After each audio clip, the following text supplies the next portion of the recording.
नमस्कार। ये है फलक की कहानियों का अद्भुत संसार। किस्सा कहानियाँ जिनमें हम लिखते हैं कभी ज़माने को, कभी अपने आप को। और इस श्रृंखला में आज मैं वर्षा गर्ग आपके लिए लेकर आई हूँ अपनी ही लिखी एक कहानी, प्यार में भीगे एहसास। जैसा कि हम सभी जानते हैं, हमारे देश का एक प्रमुख त्यौहार करवा चौथ अब नज़दीक ही है। अधिकांश विवाहित महिलाएं इस त्यौहार को पूरे उत्साह से और उमंग से मनाने की कोशिश करती हैं। पति पत्नी के प्यार के निश्चल स्वरूप का त्यौहार है ये। किंतु पिछले कुछ वर्षों से घरों में घुसते बाजार ने इसके रूप को भी विकृत करने की कोशिश की है। त्योहार में क्या प्रमुख हो? आपसी प्यार और विश्वास, या कि महंगे उपहार? इसी बात को रेखांकित करती है आज की कहानी, प्यार में भीगे एहसास। निशी बार बार बालकनी में आकर नीचे सड़क पर झांक जाती है। शाम होने वाली है और कौस्तुभ का कुछ अता पता ही नहीं। सुबह कितनी शान से कहा था, आधे दिन की छुट्टी लेकर लंच टाइम तक घर आ जाऊंगा। अब तो 4 बजने को आए। 5 बजे सभी किटी फ्रेंड्स करवा चौथ की पूजा करने बिल्डिंग के पार्क में जमा होंगी। अभी तक तो उसे उसकी साड़ी और उपहार भी नहीं मिले। कैसे तैयार होगी? 3 साल हो गए इस सोसाइटी में रहते हुए। हमेशा समय से पहले ही मोगरे का गजरा, रजनीगंधा का गुलदस्ता और मीठा पान लिए हर करवा चौथ को समय से पहले ही हाजिर हो जाता है। आज क्या हुआ? ड्रेसिंग टेबल के सामने बैठी निशी की आंखें अपने ही अक्स से मिलीं, मानो पूछ रही हों, क्या सच में नहीं जानती क्या हुआ?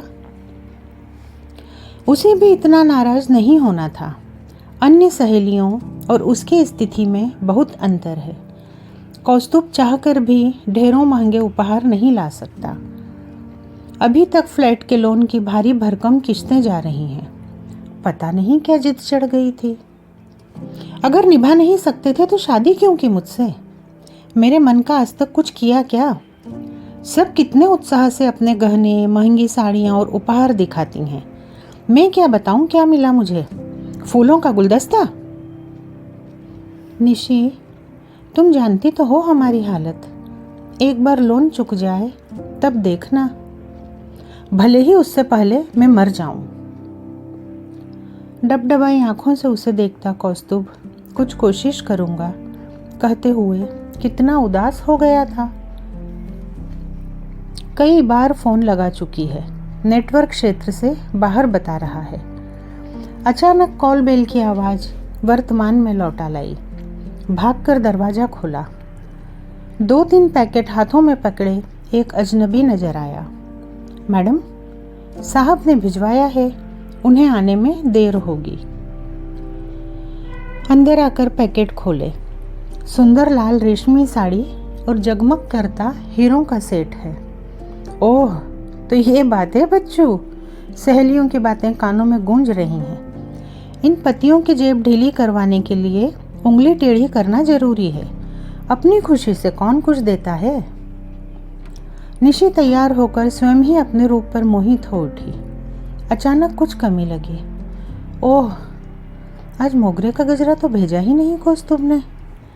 रजनीगंधा की मतवाली महक जो पूरे घर को सराबोर रखती है, वह भी गायब होने से कुछ खाली खाली तो लगा, पर सहेलियों को उपहार दिखाने की खुशी में अधिक ध्यान नहीं दिया।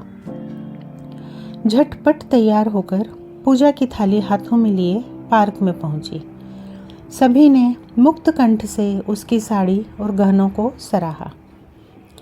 कथा सुनते हुए भी निशी की आंखें कौस्तुभ को खोजती रहीं।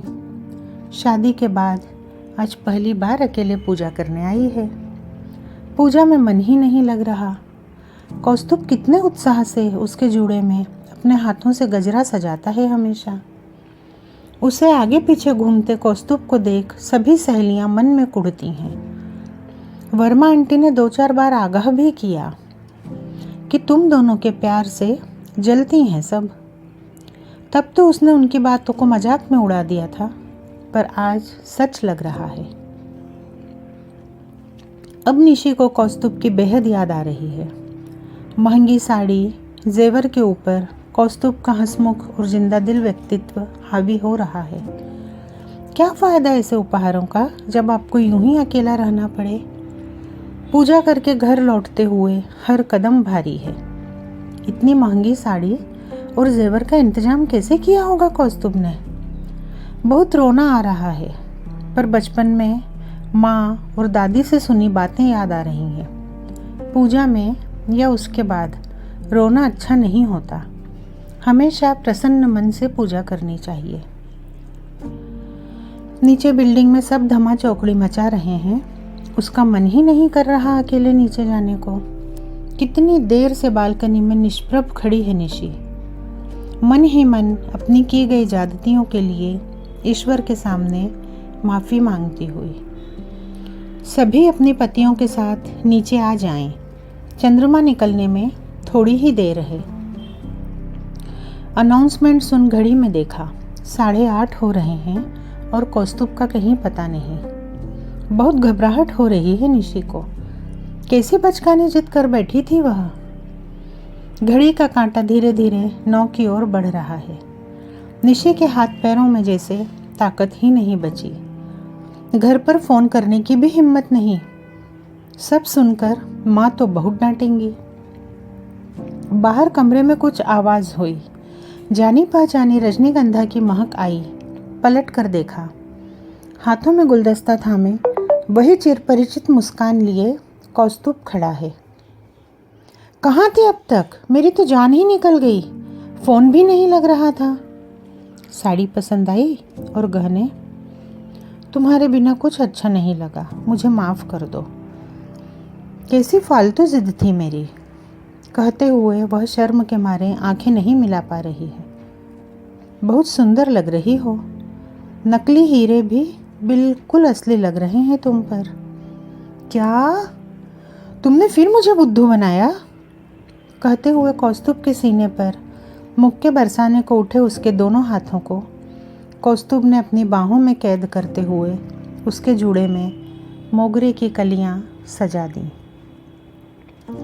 गमकता हुआ गजरा, महकता हुआ रजनीगंधा और आकाश में चमकता चांद, सब मिलकर सार्थक कर रहे हैं एक और करवा चौथ, जिसमें दिखावे की कोई जगह नहीं है। तो सिर्फ और सिर्फ प्यार का एहसास और जन्म जन्मांतर तक साथ निभाने की ख्वाहिश। ये कहानी यहीं तक। अभी आप सुन रहे थे वर्षा गर्ग से उन्हीं की लिखी एक कहानी, प्यार में भीगे एहसास। आप सभी को करवा चौथ के पावन पर्व की ढेरों बधाइयाँ देते हुए विदा लेना चाहूँगी। अपना ध्यान रखिए। नमस्कार।